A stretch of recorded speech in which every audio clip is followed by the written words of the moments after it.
Bapak Ibu sekalian, para guru pendamping, teman-teman guru dari SMK Bina Mandiri, para siswa-siswi Nanda tercinta, siswa-siswi SMK Bina Mandiri saya cintai dan sangat saya banggakan.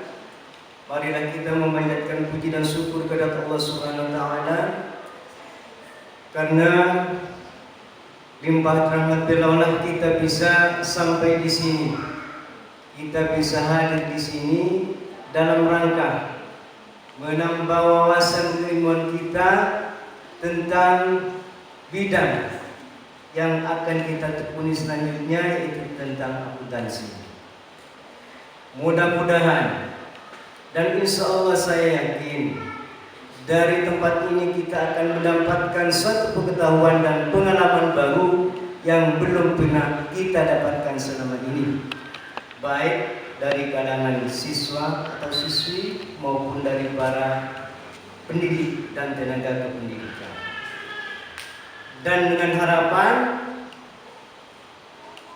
pengetahuan dan pengalaman baru ini nanti bisa mengembangkan lembaga kita menjadi lebih baik dan lebih maju.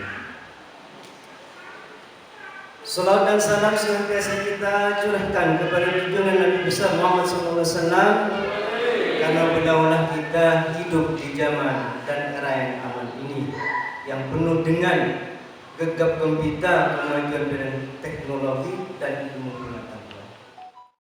Syarat utama masuk ke dalam dunia kerja sekarang, catat ya, catat.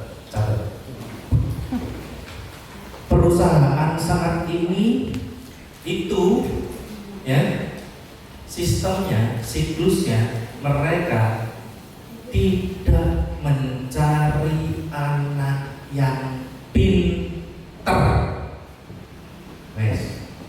Pinter itu nomor 3, belum selesai. Kan masih gini dulu, terus gini 3. Maksudnya pinter apa? Kalau sekolahmu sekolah akuntansi, maka ilmu akuntansimu itu yang kamu pelajari 3 tahun di sekolah sampai utang-utang itu tadi, itu nomor 3. Apa sih nomor 1? Nomor 1-nya apa? Tahu nggak kamu? Perusahaan itu menerima karyawan dalam seleksinya, ketika wawancaranya, ketika tesnya. Syarat yang nomor 1 yang membuat seseorang diterima itu sekarang bukan pinter ya, tapi syarat nomor 1 yang diterima itu adalah bahasa Inggrisnya attitude. Attitude itu kalau kita artikan secara kamus, attitude itu sikap, perilaku, kan gitu ya. Tapi kalau di dunia kerja, attitude itu bukan hanya sikap. Kamu tulis nih, karena ini penting ya. 1, recruit by attitude atau recruit for attitude ya. Tadi direkrut karena attitude tadi. Attitude itu komponennya 3. 1, sikap. Yang kedua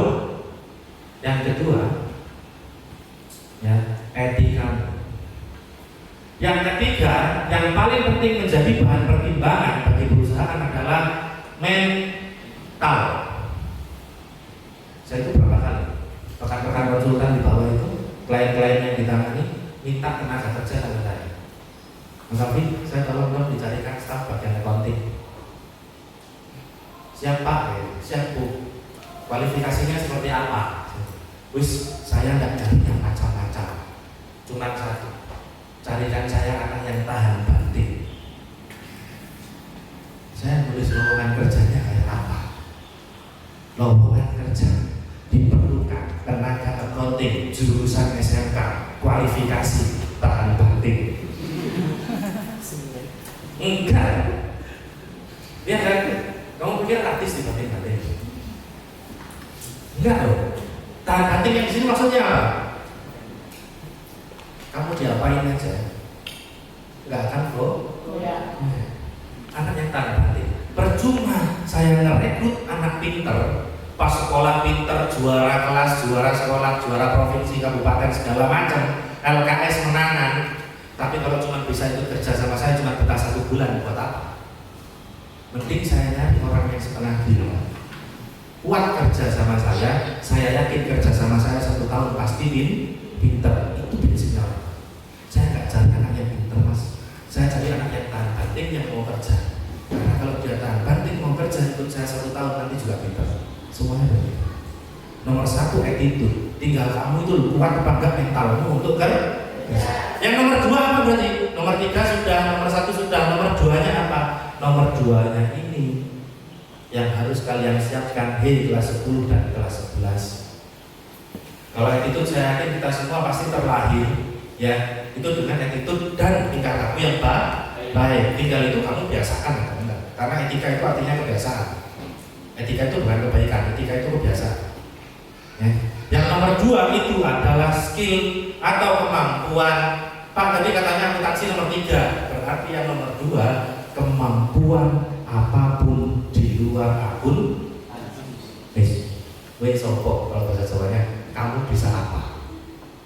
Itu salah satu pertanyaan wawancara yang pasti keluar. Enak-enak nih wawancara ditanya, oke, tanya gitu ya, kelebihanmu apa? Jawab. Kekuranganmu apa? Jawab. Minta gaji berapa? Bener. Pas terakhir, oke mas, berkasnya kita simpan ya, kita ambil nanti bisa mudah-mudahan kita cocok, kita berjodoh, masnya bisa kerja di sini.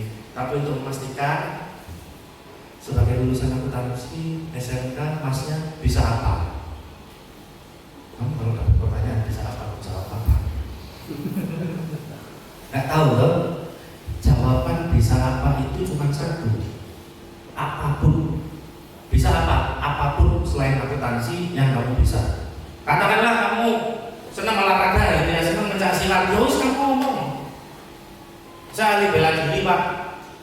Saya sering ikut bela diri, saya ikut ke Jogja, saya ikut ke Jurnas pak. Hubungannya sama akuntansi apa mas? Akuntansi itu kan divisinya perlu ketegasan, kedisiplinan. Orang yang ikut bela diri itu tingkat kedisiplinan dan ketegasannya itu tinggi. Saya malah bisa melindungi diri sendiri dan melindungi apapun kalau itu kaitannya sama aset-aset perusahaan. Masuk. Selama kita punya kemampuan lain selain kemampuan kita tadi, dan itu bisa kamu manfaatkan, itulah jawaban dari pertanyaan bisa. Jadi kalau kamu punya hobi, kamu latih dari sekarang. Senang bermusik, kamu senang nyanyi, kamu senang main musik, itu pasti dipakai di kantor. Kenapa? Orang di kantor itu nggak cuma kerja musik-musikan, ada waktunya entertain juga gitu. Katakanlah saya nih, saya harus ketemu pimpinan perusahaan apa gitu ya. Gak mungkin saya ketemu terus cuma salaman, waduh assalamualaikum pak, saya kabarnya gimana? Yuk kita kemarin kita ngobrol di luar sambil makan yuk, sambil ngopi gitu. Pas ngopi ada live musik, gak mungkin saya sendirian toh. Saya bawa teman saya, bawa staf saya suruh nyanyi gitu. Suaranya stafnya Pak Alvin kok bagus ya, enak nanti ngobrol gitu. Jadi kemampuan apapun di luar akuntansi itu pasti akan digunakan di dunia kerja. Makanya jangan terlalu sibuk, terlalu fokus kalau kamu akuntansinya enggak bagus. Yang penting Pak, ya ingat sekarang konsepnya adalah direkrut karena attitude. Selama attitude-mu bagus, cari kerja apapun pasti aman. Karena syarat nomor 1 tadi attitude. Ya, sikapmu, kamu jujur enggak orang? Yang dicari sekarang itu orang jujur nomor 1. Yang kedua, etikanya bagus enggak? Kamu punya sopan santun enggak? Yang ketiga, mentalnya kuat. Karena percuma pintar kalau mentalnya enggak kuat.